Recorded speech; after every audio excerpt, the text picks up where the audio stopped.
It is 4 p.m. We're bringing you developing news. And the stories behind the headlines. This is Storicon. I'm Patrick Paez. I'm Ed Lingao. Some stories we're watching this Monday, June 10. Police forces entered the compound of the Kingdom of Jesus Christ in Davao City this morning. That's to serve the arrest warrant against KOJC founder and leader Apollo Kibuloy. But the pastor was not there. PAGCOR says there should be no questions about licensed Philippine offshore gaming operators or POGOs. The gaming agency explains that legitimate POGOs are closely monitored and contribute to government coffers. And Senator Coco Pimentel says a law is needed for the Bagong Pilipinas song and pledge to be part of flag ceremonies. Pimentel notes that an executive directive is not enough to mandate this as it involves the people's way of thinking. Now, joining us today are Ana Marie Pamintuan, Editor-in-Chief of the Philippine Star and Storycon's resident political pundit, Ronald Llamas, and nagbabalik po si Mr. Ed Lingao. Yun. Hello. Happy Monday. Happy Welcome Monday. back, Ed. Happy Monday. Namayat ba ako? Namayat ako. Okay. Namayat ka. Anong balita? Ami, anong balita sa inyo? Nung umalis ka, Ed, resident political pundit na ako. Hanggang ngayon, meron pa rin. Oo nga. Saan pa rin magbabago? Okay. Ano nyo? Buti pa yung panata makabayan. Tinitingnan namin kung ano pa mangyayari dyan sa ano. Kung sakasakali, baka makuha sa mga kuweba si Apollo Kibuloy. Ano?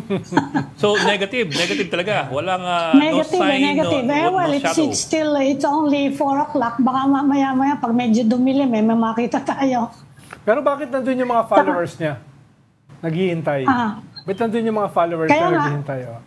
Kaya nga, tignan natin. Baka magkaroon ng gulo. Tinitignan natin. Saka of course, everybody's talking about yung bagong Pilipinas. Ayan ang bagong kontrobersya ngayon. Nag-uumpisa. Pinakikinggan tuloy ngayon ng lahat yung kanta, no?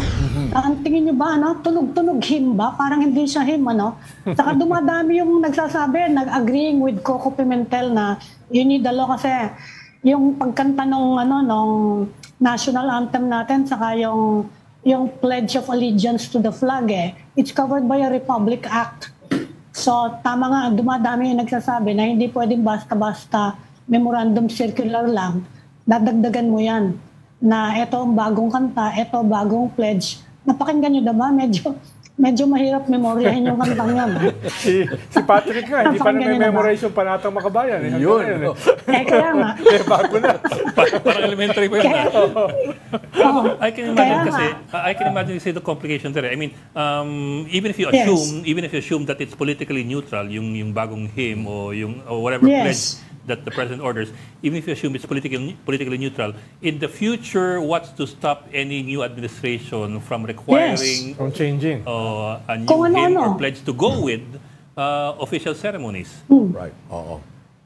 Every 3 years, bago may bagong kanta sa flag raising ceremony ng mga mayor, city hall at capitol. And schools. And schools. Kaya ang malakas magreklamo yung mga teacher Sabi nga. mahaba yung kanilang flag ceremony. But to clarify lang, Ami, this executive directive or executive order does not cover... Memorandum circular. It does not cover private schools.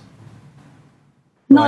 It's government institutions, Right. including public schools. Kaya So there nagre-react might be a yung loophole there dun Alliance sa of Concerned sinasabi ni Teachers. Senator Coco Pimentel that you need a law. You probably need a law if it will apply to all institutions, including private schools. Pero siguro in this case, pag government, ang mas issue ata dito yung sinasabi ni Ed na what's to stop the next administration, the next mayor, the next governor. Baka tumagal yung flag ceremony ng mga sa dami ng kakanta. It's not just a logistical issue, but it could also eventually become a political issue. Right.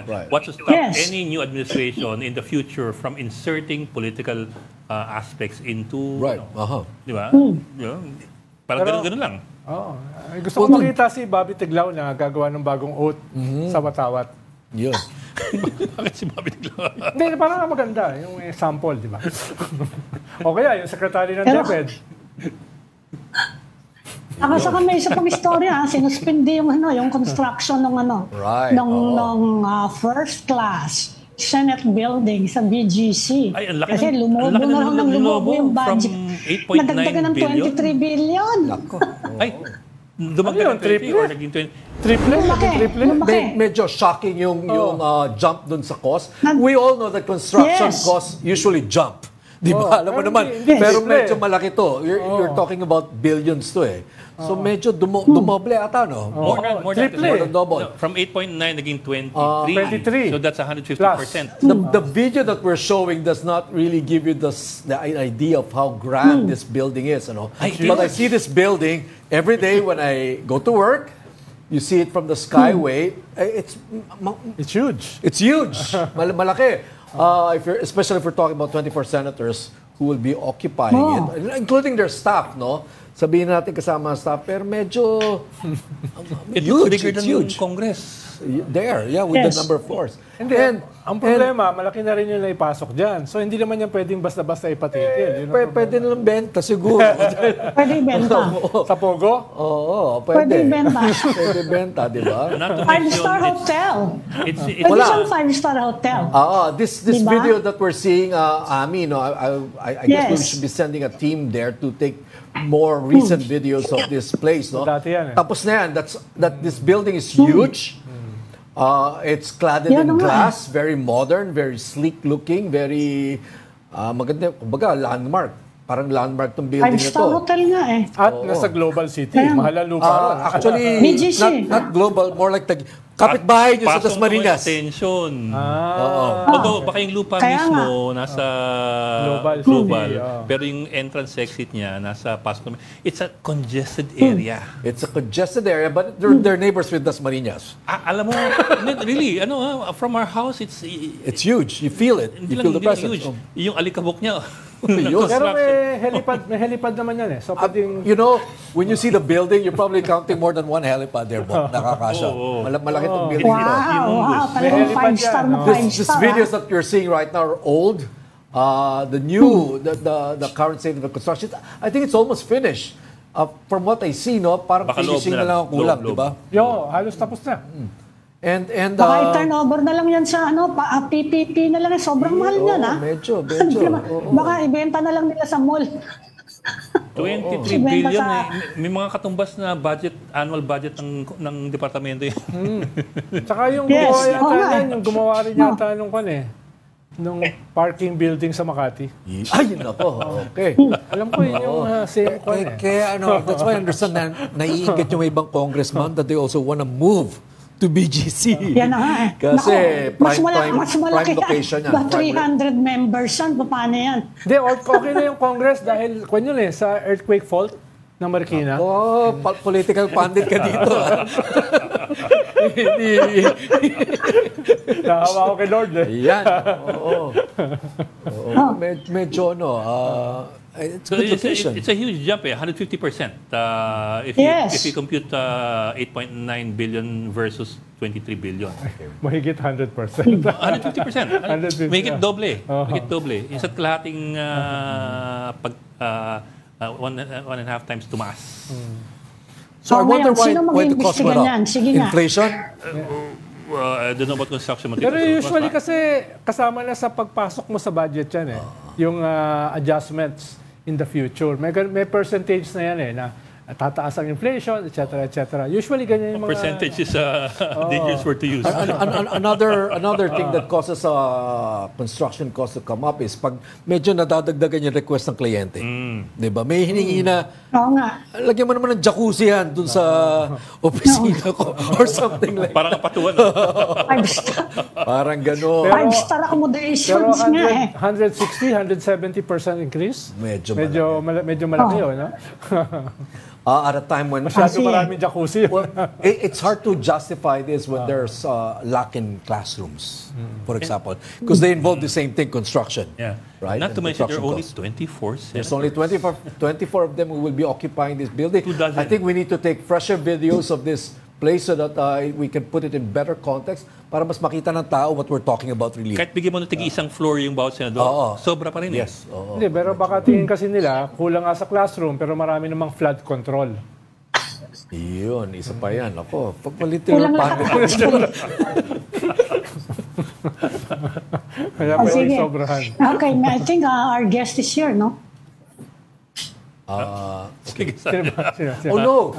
Before we proceed to that guest, kung sino man yung guest natin, we'd just like to show you an exclusive video shot by the team of Senator Raffy Tulfo for his show Wanted.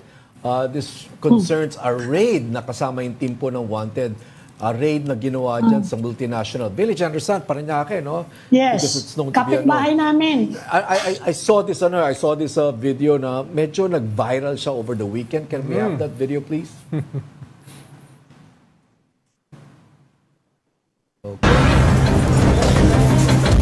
pa yung mga iposte.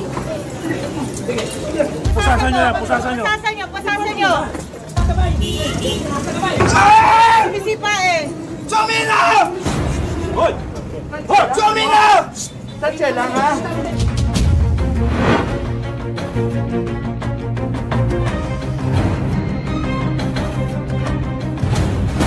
your purpose to doing that? Because we are immigration and this is the Philippines. This is not China. Now you have to go with us and follow our rules. Go! Now!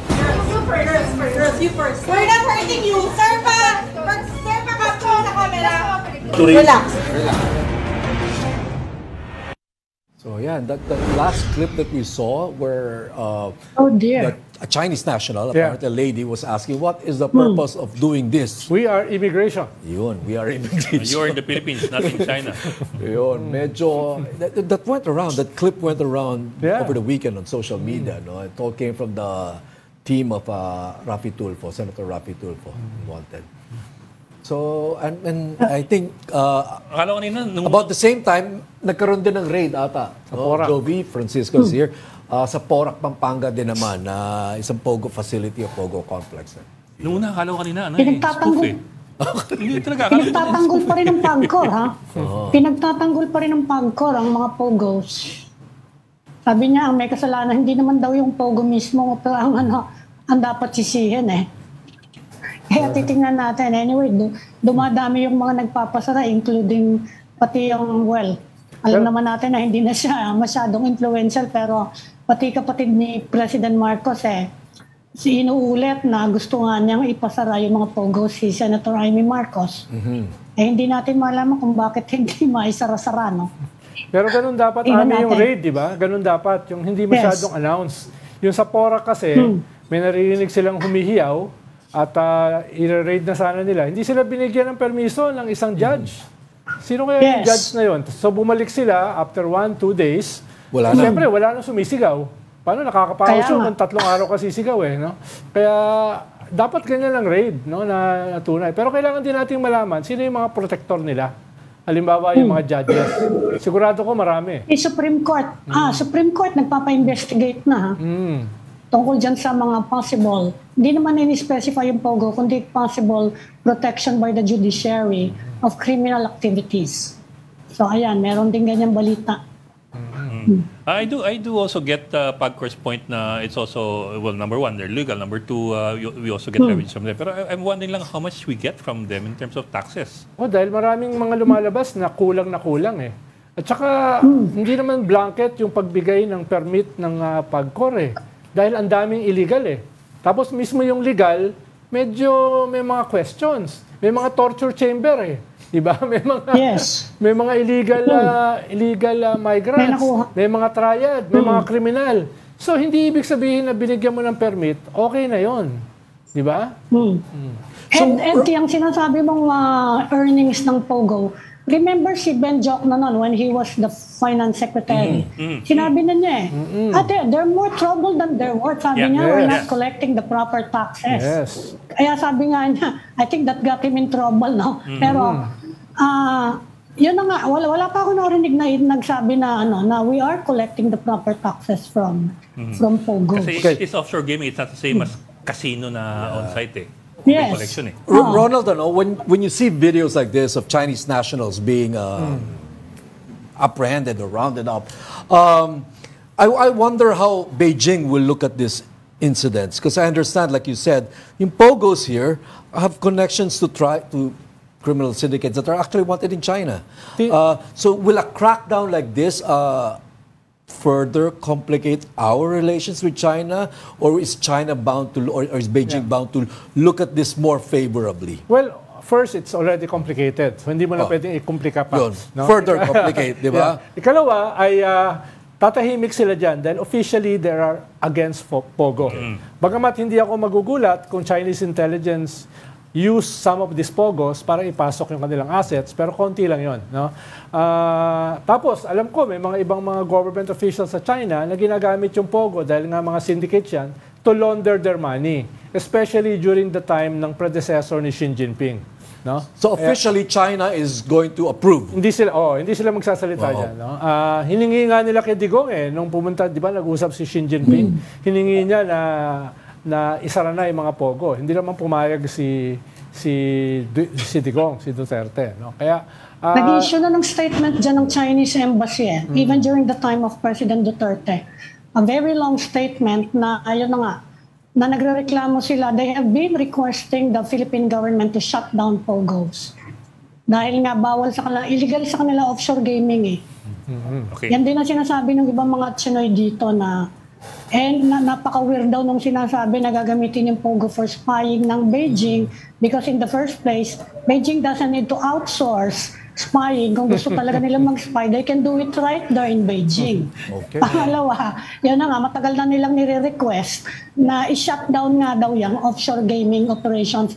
Remember, pati yung kakampi nila, Cambodia, sinara Sinara ng Cambodia, they gave in to the request of Beijing na isara yung mga offshore gaming in Cambodia. Okay, Tayo, hindi nga papayag. From one raid to another, let's this time in Davao City, let's go to our News 5 correspondent who covered the raid on the Kingdom of Jesus Christ this morning or today. Go ahead, Bril Montalvo.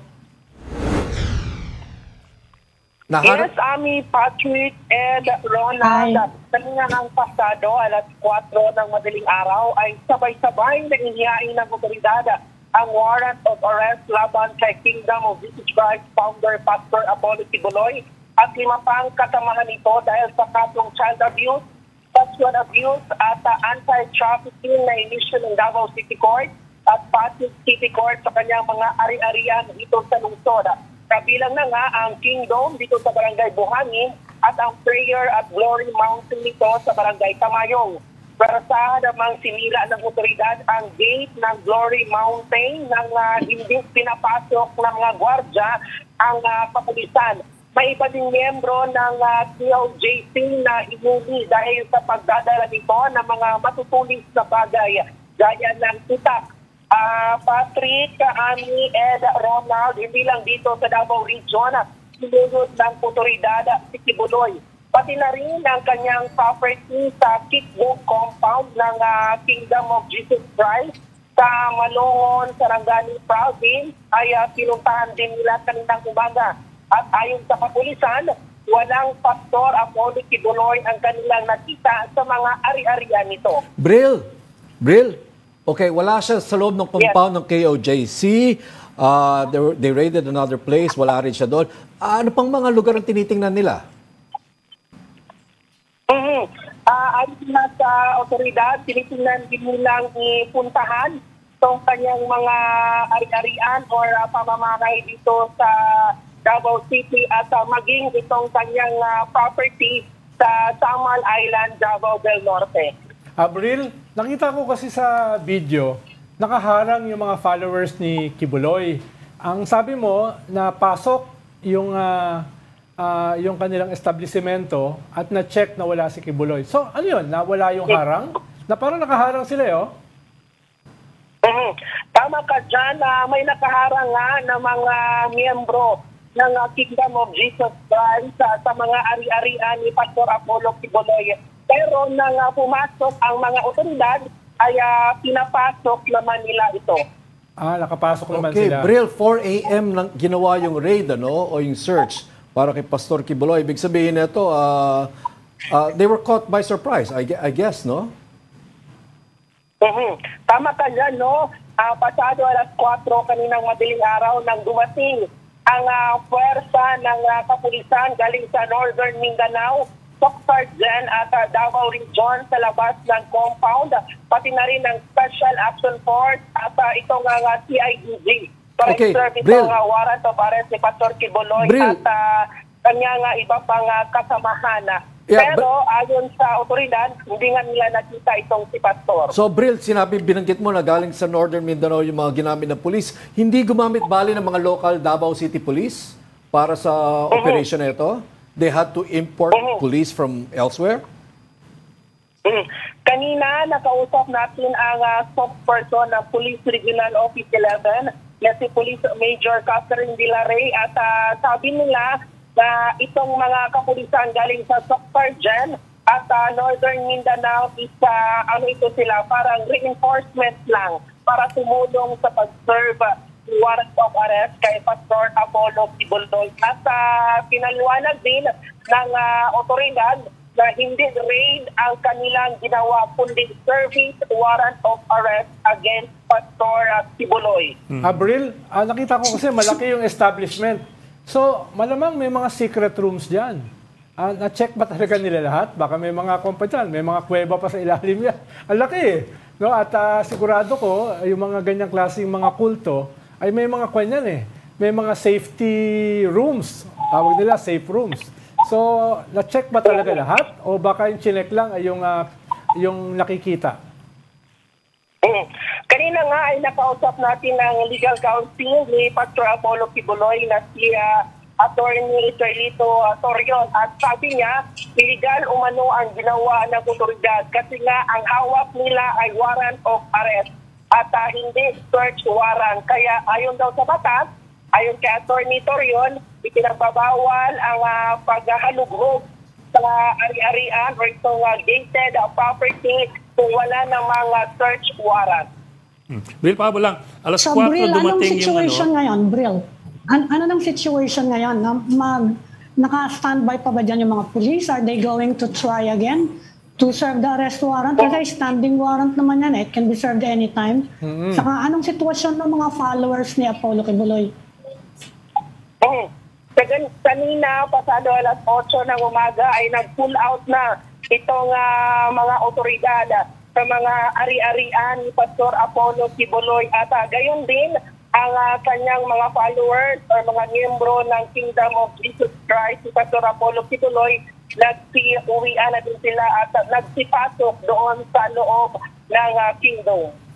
Pero Bril, kung alas 4 dumating yung arresting team, anong oras sila pinapasok? Kasi yung video malinaw na hindi alas 4 na eh. Yung video malinaw na na may araw na eh. Maliwanag na. Tama ka dyan, Ed, no? Pasado alas 4, kaninang madaling araw nang dumating itong kapulisan at pasado alas 5 or almost 6 a.m. na sila nakapasok doon sa compound ni Pastor Apollo Kibuloy dito nga sa Kingdom sa Barangay Buhangin. Sa mga 2 oras. Nakatakas na yun kung sakaling nandyan siya. Okay. Patrick, kung mga progresibong grupo yung nakaharang dyan, disperse na yun. Talaga. Kasi yung progresibo hindi, walang chante, walang hymn. Ito sumasayaw pa eh. Okay, maraming salamat, Bril Montalvo, News 5 correspondent there in Davao. Maraming salamat, Bril. Thank you, Bril. Thank you. Okay, at this point, let's get a reaction on the tension in Kibuloy's compound in Davao. We have with us former presidential spokesperson Harry Roque. Good afternoon, Secretary Roque. Yes, good afternoon. No? Hi, on Zoom. Yes, go ahead. Hi, sir. Good afternoon. Okay, Secretary, I understand that only a few days ago you went on social media to say that you expected something to happen in Davao, that side of town, that side of the country. But you were expecting a suspension of Davao City Mayor Baste Duterte. And now this is what happens. Can you tell us what is driving all this fear or speculation on your part that something is happening, will be happening down there in Davao City? Well, nakita naman natin kung ano talaga nangyari dyan. Service of warrant of arrest, pero tamang ginamit yung salita, nagkaroon po ng raid. At yan po ilabag talaga sa ating Bill of Rights. No? Dahil nakasaad po sa ating Bill of Rights na the right of the people to be secure in their places, houses, and papers shall be inviolable, no? Except upon lawful order of a judge, upon finding of probable cause. At bago mo po, pasukin, no, yung isang property, kinakailangan meron kang search warrant. At ang requirement pa nga, it must particularly describe the place to be searched and the items to be seized. No? So ngayon po ako nakakita na isang paglusob na para bagang of the same scale and scope na linusob ni Erap yung Kap Abubakar. And this is even reminiscent of what happened in Marawi. No? Hindi ko lang alam kung ilang batalyon talaga itong mga polis na pumasok dyan. No? At hindi ko talaga alam kung bakit tinatrato na parang armed terrorist group itong pinaghahanap nila na kaisa-isang tao lamang. No? Okay. Kanina sinabi ni Ronald Culto, no? Pero alam mo, kahit anong tingin natin dyan, nakalagay din sa ating saligang batas, no? Yung karapatan na magkaroon ng pananampalataya. At dapat naman respetuhin natin yan, no? Dahil yan po ay garansyado talaga ng ating saligang batas. Mr. Secretary, so bukod doon sa kanilang paglusob na wala pong search warrant, syempre yung pagpasok na may mga baril, marami rin magkukonsidera na yan po ay isang, kumbaga, form of disrespect, no? Sa isang ginagalang na sanctuary, na isang grupo na mayroong pananampalataya. No? I'm sure kung ito po'y nangyari sa isang Catholic simbahan, there would be widespread outrage already. No? Dahil talagang since the time of Middle Ages, ang mga lugar na sinasambahan ay kinukonsider nga na sanctuaryo. In fact, yung mga nagtatago from the law, no? Talagang binibigyan din ng sanctuaryo dyan sa mga simbahan na yan. Okay. So I think there was not just a violation of the Bill of Rights, there was also a gross disrespect, no, for a religious place of worship. Okay, Mr. At Secretary, dapat mabahala lahat kasi nga di mo maintindihan bakit kinakailangan ganitong karaming puwersa ang magsuserve ng warrant of arrest laban sa isang tao lamang. At saka, pansinin ninyo, 4 na lugar ang kanilang linusob. Ibig sabihin, hindi naman nila alam kung nasan talaga yung puhulihin nila. So nagkaroon talaga sila ng parang fishing expedition, no? Dahil kung alam nila kung nasa na-arrestuhin, isang lugar lang ang pinuntahan nila. No? Ito, 4 at the same time. So bukod pa po dyan sa nakikita ninyo, no? Ang balita ko, meron pang 3 helicopter, meron pang mga speedboat na ginamit naman para doon sa isang lugar Mr. sa Samal Secretary. Island. O hindi lang po ito overkill, para na itong use of force talaga. Okay. No? Mr. Secretary, wouldn't all this be avoided if Mr. Quiboloy or Pastor Quiboloy would simply face the court? Hindi ko po alam kung anong sagot dyan. Ang sinasabi ko lang, nagkaroon po ng labag sa karapatang pantao sa ating Bill of Rights na yan po ay ginagarantihan ng Estado sa ating teritoryo. Attorney, nabanggit mo Attorney, yung yung search, yung arrest warrant ba, can it serve as a basis for requesting for a search warrant sa lahat ng premises ni Apollo Quiboloy and including the compound of his religious group? Sinabi nyo na nga, religious group yan, may mga karapatan yan, being a religious organization. Yung arrest warrant ba sa kanya pwede yung basis kung sakali na eto nakita ng gobyerno hindi natuloy, walang nangyari sa raid. Sigurado ako maghahanap yan ng search warrant. Pwede bang gawing basis yun na meron kami arrest warrant to serve and we need the search? Ang nangyari nga po, meron silang lawful arrest warrant at nagkaroon ng incidental search na pinagbabawal. Baliktad po kapag meron kang lawful search warrant, pwede kang magkaroon ng incidental arrest kasi meron naman talaga tayong sitwasyon na merong warrantless arrest. Pero never pong pinapayagan ang incidental search as a consequence for lawful warrant of arrest. Bawal na bawal. Pwede sila mag-request based on the arrest warrant. Ngayong nangyari na to afterwards. Hindi ko po alam kung anong hahanapin nila doon kasi ang hinahanap naman nila tao talaga So, ang search warrant naman po is not applicable pag taong hinaharap. Okay. Pag meron lang talagang krimen na sa tingin nila ay nagaganap at meron mga instrumento, mga bagay-bagay, ebidensya na magpapatunay ng krimen na yon, dyan po papasok ang search warrant. Attorney, question from a non-lawyer. Obviously, I'm not a lawyer, but a very simple question lamang. Does that mean that arrest warrants can only be served in public? Kasi, if a person is in his house and there's an arrest warrant, can the police try to get into the house to arrest a person? Or does that mean that arrest warrants can only be served in a public place kung naglalakad siya o kumakain siya sa restaurant and so on down the line? How does that work? Well, alam niyo po, depende talaga yan sa sitwasyon. No? Pero ang general rule po, iba yung proteksyon na ibinibigay natin sa mga tahanan o sa mga propiedad. At iba rin yung karapatan ng mga alagad ng batas na arestuhin ng isang tao. Ang arrest warrant, ang service po dyan, dapat alam mo kung nasan yung tao at huhulihin mo. Pero hindi po talaga lisensya yan para pumasok at hanapin yung taong wanted. Kasi pag nangyari po yan, ako, baka mamaya pati yung bahay ni Presidente Duterte pasukin dahil matalik na kaibigan ni Kibuloy at mayroong search warrant, so pwede sila pumasok sa tahanan. No? So that is my answer po. No? In the first place, that is yung authorizes you, kung makita mo, nahulihin.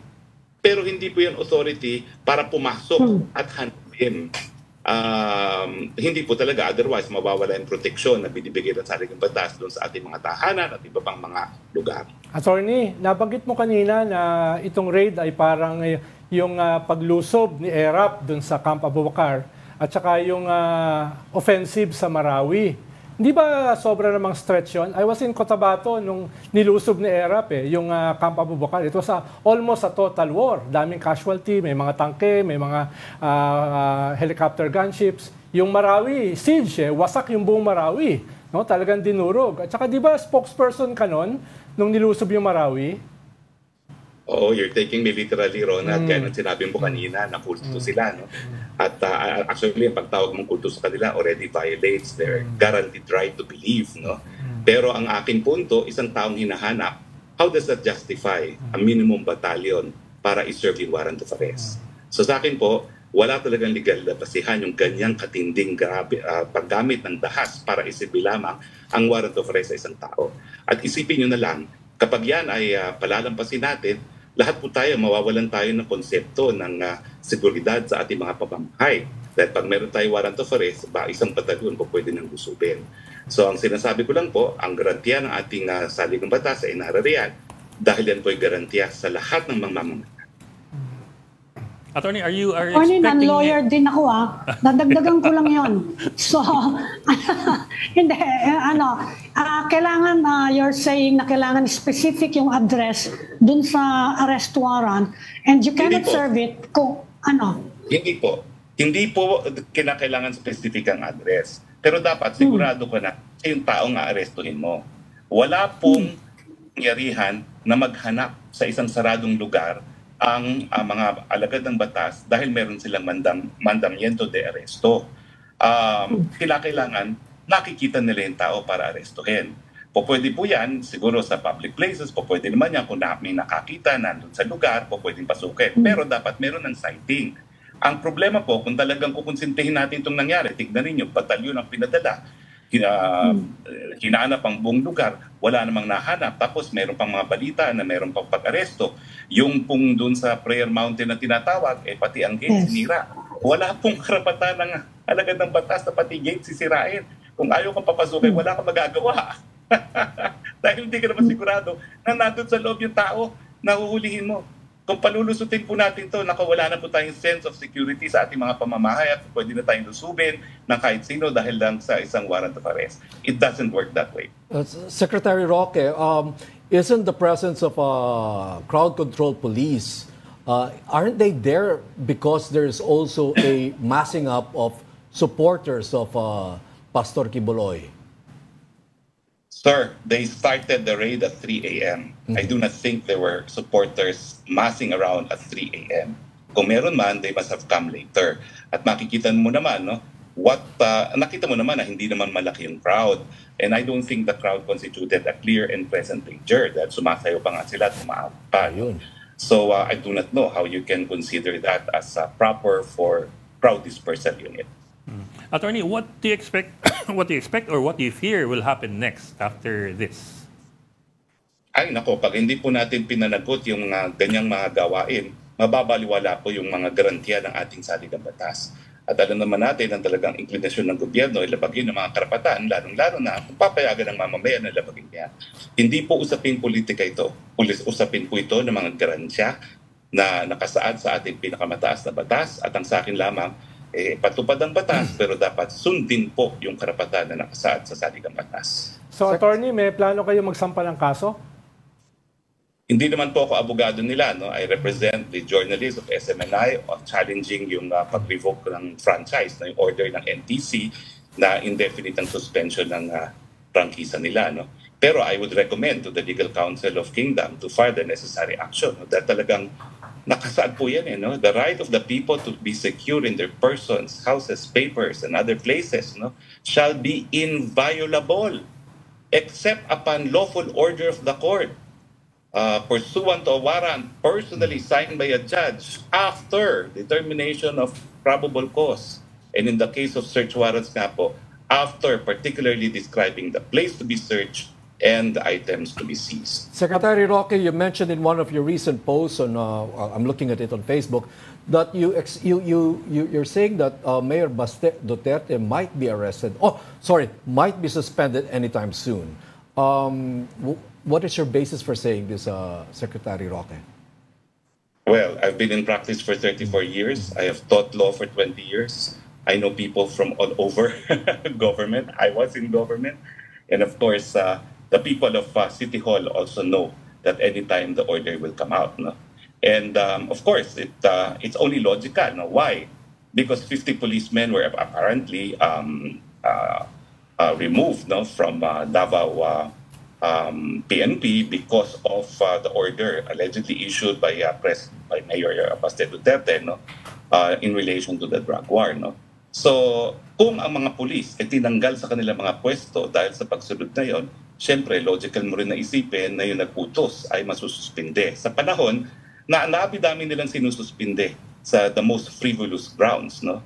At ang tingin nga namin, yung mga mayor na sumusuporta for instance sa mga maisog at dalawa na yan no, na talagang nasuspinde ay dahil nga doon sa kanilang pagpayag na magkaroon ng mga maisog rallies. No? Yung unang nga pong governor ng Davao del Norte, natapos ang suspension ng 60 days, just because sumama siya sa isang rally, suspendido na naman ang another 60 days. No? So, napapansin namin, meron talagang pag-abuso sa kapangyarihan ng suspension at nababaliwala yung desisyon ng Korte Suprema na dapat rinirespeto ang mandato na binigay ng taong bayan, lalong-lalo na sa mga halal na opisyal. Secretary Roque, as a rights lawyer and advocate, don't you think it was quite expected for members of the Davao Police to be suspended because of the drug war that's happening recently in Davao City? I do not know if they were just suspended. I think they were already removed. So don't you think that was a natural, that was an expected consequence? Kaya po nagdala na sila ng batalyon ng SAF forces dyan sa PNP, no? Pero hindi ko po alam ang actual kaso dyan. Pero kung meron man, well, let the investigation begin, no? Pero wala pong alam na kahit anong investigasyon na nagaganap doon sa mga kapulisan na yan. Nabanggit niyo, Attorney, kung kanina, sususpindihin si Mayor Baste, anong basis kung sususpindihin siya? Alam niyo naman ang mga basis ng mga nasususpindang mga local officials. Yes. The most flimsiest crowds. O tignan niyo itong si Mike Rack. Ang crown daw dahil hindi pinasweldong 2 tauhan, no? Hindi naman siya nagre-release ng pondo no, dahil siya yung mayor. No? Meron Treasury Department niya na nagre-release. No? Tapos itong si Governor ng Davao del Norte no, dahil binabi daw itong pinahiram. No? So makikita natin na dahil halal ng taong bayan yan, kung magsususpindi ka, siguraduhin mo naman na medyo matindi yung akusasyon sa kanila. No? Pero ngayon, indiscriminate na po. Kaya nga ang tingin ng marami ngayon, ginagamit yan sa mga laban ng administrasyon nito.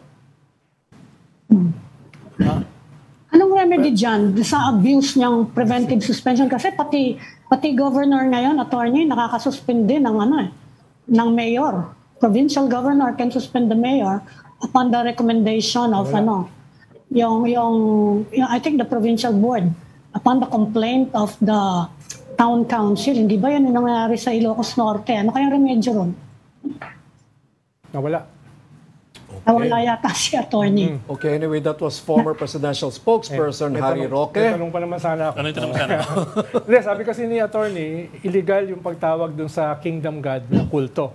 So tatanong ko lang, kung i-recommend din niya na sampahan ng kaso yung tatawag na kulto dun sa Kingdom God. Kingdom of Jesus Christ.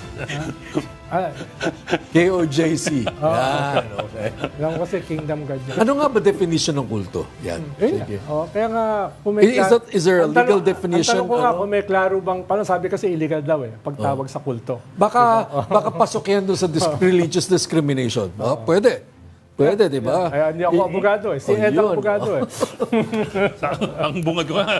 Question from another Pare-pareho lawyer. tayo hindi abogado dito. But I also get his point dun sa legal aspect na Yes. you can't just raid any number of houses looking for a person with an arrest warrant. Otherwise, in this case kasi they raided at least four venues based on an arrest warrant. Was it a raid? Minsan- Clarification. Was it a raid or are we calling it a raid in media? Yung- Kasi what we're seeing now, the presence of riot police and uniformed people, daytime na yan eh. Baka that came after. We don't know what really happened. Ang sabi nga, May 3 a.m. pinuntahan, pero alas 6 na nakapasok. May ganun Ibig din. sabihin, may 3 hours na standoff. Ibig sabihin, may humarang. Oh, Diba? hindi- walang raid dahil napigilan. Kaya nagpatawag ng reinforcements, di ba? Pero usually, ang ginagamit dyan na excuse ng police ay ongoing crime. May ganung klase, di ba? Na tinatawag sila. Halimbawa, Parang may warrantless arrest. parang hinahabol It's one of the three, nila. Isang pugante, hinahabol nila. Kaya merong ongoing. Pero hindi ko alam mga abogado na Kasi what we're looking right now, these videos, is presence of crowd control police. It's probably a legitimate response to the gathering of people, supporters. Hindi, tsaka 3 hours Wala namang pinapalo, di ba? Hindi, tsaka 3 hours na pigilan eh. Right. Kaya kung mga progresibong grupo yan, hindi aabot na 3 oras yung stalemate. May hugot ka na naman. Ang alam ko talagang pag-serve, dati kang di ba, nag-crime reporter ka. Ang alam ko pag-serve ng warrant aabot mo lang yan eh. Hindi ka talaga pwedeng pumasok. Kakatok ka, tatanungin mo, isa-serve ko to, hindi kailangan na yung tao, someone has to accept it. In fact, yung iba ayaw mag-accept eh. Right. Para hindi serve yung warrant. Alam ko yan kasi may mga libel suit kami. SOP yan, di ba? Kailangan i-serve yun eh. SOP yan, di ba? Kailangan i-serve yun. Kailangan i-accept. But they cannot. Wala dito. Ikaw yun. Wala dito. They cannot enter the premises. Someone Wala has to accept. siya rito. Kaya nga, hindi ba? Yan ang alam natin. Kaya medyo linawin nga siguro natin kung ano nangyari dun sa yung Davao. kapulisan, ano bang nangyari? Paano, hindi natin narinig yung side nila eh. No? 3 hours. Ano ba talaga nangyari? No? Baka naghintayan lang kasi, di ba? Yung police nasa labas, yung group nasa loob. Sige. Let's talk about the ongoing raid. Ongoing raid of a 10-hectare Pogo compound in Porac, Pampanga. We have on the phone Undersecretary Gilbert Cruz of the Presidential Anti-Organized Crime Commission. Magandang hapon po, Yusek, and thank you for joining us this afternoon. Ako, magandang hapon, Sir Patrick, Sir Ed, Ma'am Ami, and Kuya Roland. Ayan, buti hindi Tito. Magandang hapon po. Salamat, Yusek. Yusek, Good afternoon. ongoing raid. Good afternoon po. Please explain to us why it is an ongoing raid. Ano pa yung nangyayari ngayon? Kasalukuyan? Kasalukuyan po, meron po ngayong nag-search po tayo ng hello, sir? Yes, okay sir. lang po Yes, yung yes. audio natin. Yes. Sir, kasalukuyan po, sir, meron po tayong na-search na 15 buildings out of 46. So may remaining pa po tayong 31 buildings. Ang dami na kaya pala. Wow. 4-story po ito, sir and ma'am, na sinesearch po natin. So parang mga nakuha na po natin dito, marami pong revelation ng mga nakuha dito. Like, marami na po tayo mga nakuha mga cellphones na ginagamit po sa lab scam, mga computers po. Meron din po mga SIM cards, libo-libo pong SIM cards na nandun, yung mga registered SIM cards na po siya. Nakakita rin po tayo ng droga kahapon, about more or less mga 100 grams. And then, meron po rin mga nakuwang mga ginagamit sa lab scam. Yung mga manuals po nila and scripts na ginagamit sa lab scam. And then, nakakita rin po tayo ng mga 4 na rooms that are being used to torture or inflict harm doon po sa mga workers po ng illegal Pogo hubs ngayon. And also yung mga equipments po like na ginagamit pang torture like baseball bats, retractable metal sticks, and other sharp materials po na ginagamit nila to inflict harm doon po sa mga... Yusek, I'm just curious. You mentioned baseball bats, a torture room. How do we determine that ginagamit sa torture yung mga, let's say, mga kwarto na ito? Baka may dugo. Opo. Yes, opo, tama po yun, Sir Ronald. Ano? Baka mahilig lang sila sa baseball. Di ba? May dugo nga daw. Yes. May mga dugo po, may mga blood stains doon po sa tatlong kwarto, doon po sa mga walls, sa floors, doon po sa mga kumot at sa kama, at even doon po sa mga bed kung saan ho supposed to be pinosa yung mga biktima po. Yusek, help us understand how come every time there's a raid on a Pogo complex, may nadidiscover na torture chamber. But po ganito, parang basic feature po ba yan ng Pogo complex na meron talaga silang tinatawag na chamber kung saan may pinahihirapan? Pinaparusahan yung sarili nila mga ganun ba yan? Kasama ba sa table of organization nila yan o sa workflow nila yan? Baka hindi nila kasi madala sa ating korte, kaya sila na yung judge, jury, and executioner. Yes, please help us understand, Yusek. Ba't ganun? Opo.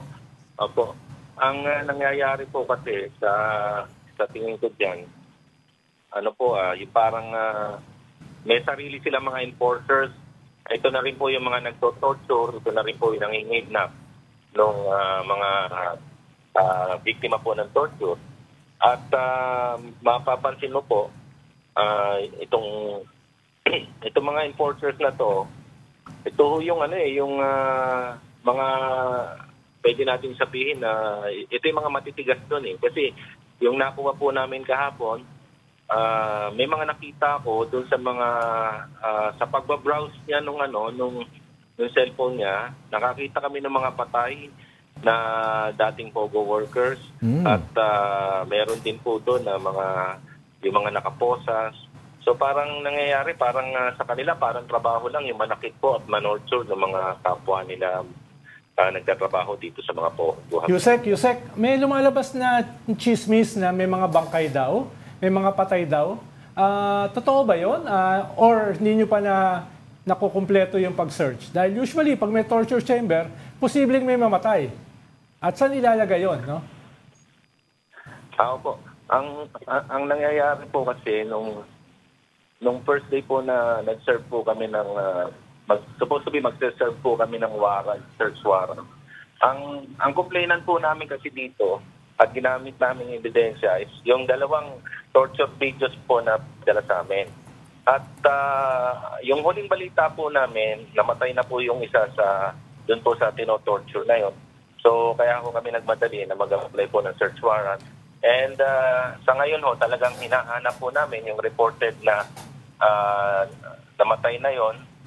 So far po sir, nakakuha na po kami ng 3 complainants na ito po may mga torture marks sa katawan.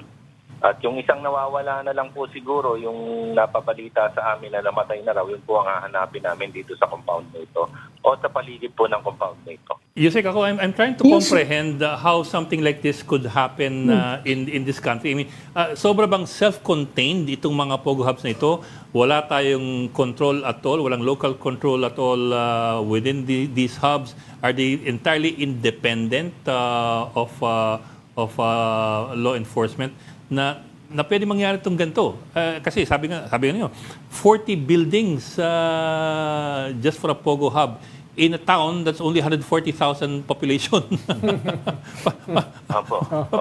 Parang napaka-magnificent eh. Ano ba yung nature ng ganito? Wala talaga tayong control sa mga ito? Wala tayong para silipin ang mga pangyayari sa loob unless may magreklamo? Ganun? In relation sa tanong ni Ed, Yusek, in relation sa tanong niya, yung PAOK ba may powers para investigahan din yung mga enablers, yung mga taga-Bureau of Immigration na nagpapasok sa mga ito, yung mga kapulisan na nagbibigay ng proteksyon, yung mga local government na protector at saka nagbigay ng permit, etc. PAGCOR. Meron ba kayong ganon? Kanina kasing umaga, doon sa isang interview ko, pinaliwanag ko yung ibig sabihin ng ICAC sa Hong Kong. Isa tong super body na ginamit para linisin yung corruption sa Hong Kong at very successful sila. Pero yung powers nila kasi mas malaki, mas makapangyarihan. Gusto kong malaman o maunawaan yung powers nyo dun, in relation sa tanong ni Ed na meron ba kayong ganung powers na hindi lang yung physical pogo ang inyong pwedeng lusubin, kung hindi yung mga enablers nila. Dahil malaking bahagi kasi ng pangyayaring ito, yung mga enablers, yung tumulong sa kanila. At baka kasi kinakailangan, kung kulang kayo ng ganung kapangyarihan, gumawa ng batas para dagdagan ang inyong kapangyarihan. Opo, tama po yan. Meron naman po tayo na nasa mandate naman po natin na mag-imbestiga. But sa ngayon, kasi Sir Ronald, 45 lang po ang membro ng PAOK. And then, pag kami ay nangangailangan ng mga additional na building sila. May imbestigahan po tayo.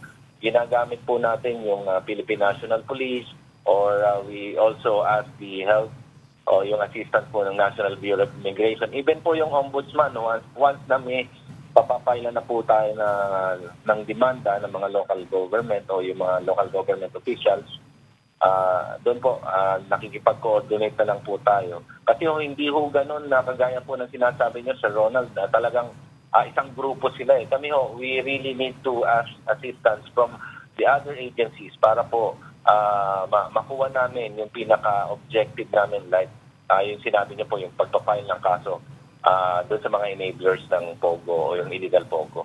Masyado pala kayo maliit, Yusek. Yusek, ano yun? Mas marami pa yung buildings kaya sa inyo. Private business yan Private business yan, you cannot kung walang complaint Yusek, nakita niyo na ba kung sino nag-register? Naka-register ba yan? Kasi yun ang sinasabi nung iba naman na registered business yan, di naman namin basta-basta maano. Kung saka binigyan mo sila ng business permit ng PORAC, saan sila nakakuha? Paano sila nakapag-umpisa ng operation? Kasi ang laki-laki niyan Siyempre, meron yan ng construction permit, business permit, kung ano-ano. Kompleto ba sila? Kompleto sila ng dokumento? Yusek, bago mo sagutin yan, dadagdag ko na rin yung tanong ko na sino ba may-ari ng lupa na yan sa PORAC na tinayuan ng Pogo Hub na yan? Kasi alam natin sa Bambang o kanino, no? May mga naririnig kami, Yusek, kung sino may-ari ng lupa na yan sa PORAC. Ami, mas marami pa yung buildings kaysa sa miyembro ng PAOK Yun na nga. Kaya nga, sino may-ari, saka meron ba silang registration, business permit, saka sino yung nagbigay? Yusek. Yes, ma'am. Meron na po tayong iniimbestigahan tungkol sa ownership at kung sino po yung nagparehistro, yung may-ari po ng lupa. But meron po kasing isang lugar doon na nandun ho lahat yung dokumento and hindi pa po namin nabubuksan yon yung pinaka-admin office nila. But yung mga initial papers po na nakuha namin, meron na po tayong, siguro sa mga darating pong araw, masasabi natin na ito po yung may-ari o sila po yung involved. Kasi may mga nakita rin po kami mga permits doon. Although, ang sabi po ng PAGCOR, wala pong permit ito sa kanila o na-i-cancel na po nila yung license nitong Lucky South 99 po na ito. So ito ho ay nag-ooperate talaga na wala na hong papel, permiso galing po sa PAGCOR. Okay, Yusek, yung may-ari ng lupa, because a property that big, it must be somebody important. Because we all know that yung Bamban Pogo complex, it was the mayor who sold a lot to the people who financed that Pogo complex. In this case, in Porac, Pampanga, Yusek, do we have any idea? Kagaya ng sinabi ko po, siguro sa mga darating na araw, we will let you know kung sino po yung mga makukuha po naming pangalan. Sa ngayon kasi hindi pa namin talaga hawak yung buong papel dahil hindi pa po namin nabubuksan yung lahat ng opisina. Inuna po namin kasi yung mga most likely, yung mga pwede yung paglagyan ng mga ng mga tinotorture nila. So, yung may 4 na po kaming rooms o 4 na rooms na consider po namin na torture rooms. Yun ang mga inuna namin. Kasi nung dumating po kami dito, may mga naiwan pa po sila sa loob na nakaposas Talaga? So, ni-rescue muna po namin yung mga yun. Yusek, yung mga binanggit nyo na nakaposas, mga Filipino nationals or Chinese nationals?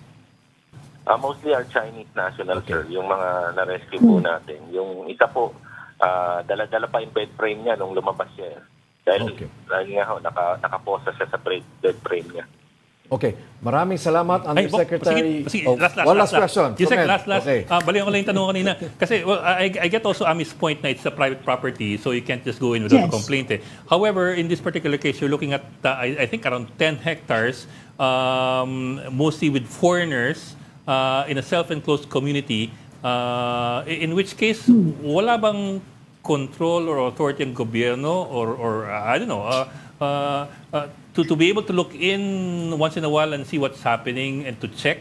Kasi, it becomes a virtual state within itself eh. Saka dagdag sa sabi ni Ed, Yusek, halimbawa yung mga pumunta dyan kasi may narinig na sumisigaw. Kailangan nyo ba ng permit ng korte para i-pursue yung nangyayari ngayon? Di ba may ongoing crime yun? Pwede na kayong pumasok? Opo. Tama po yun. Tama po yan, Sir Ronald. Actually, nung marinig po yung sumisigaw na yun, wala pa po kaming warrant, search warrant nun eh. Nag-organize na po kami ng rescue operation. So, na-rescue po natin yung isang sumisigaw na yun. Actually, may mga kasama rin po kami sa media nung na-rescue po yun. Yung araw po na yun, wala pa po tayong search warrant, Kuya Ronald. Kaya, gano'n. Nagawa nating i-rescue yung mga yun. Salamat. Okay, maraming salamat, Undersecretary Gilbert Cruz of the Presidential Anti-Crime Commission. Sir, thank you po. Thank you, Yusek. Thank you, Yusek. Thank you po. Salamat din sa pagtawag na kuya.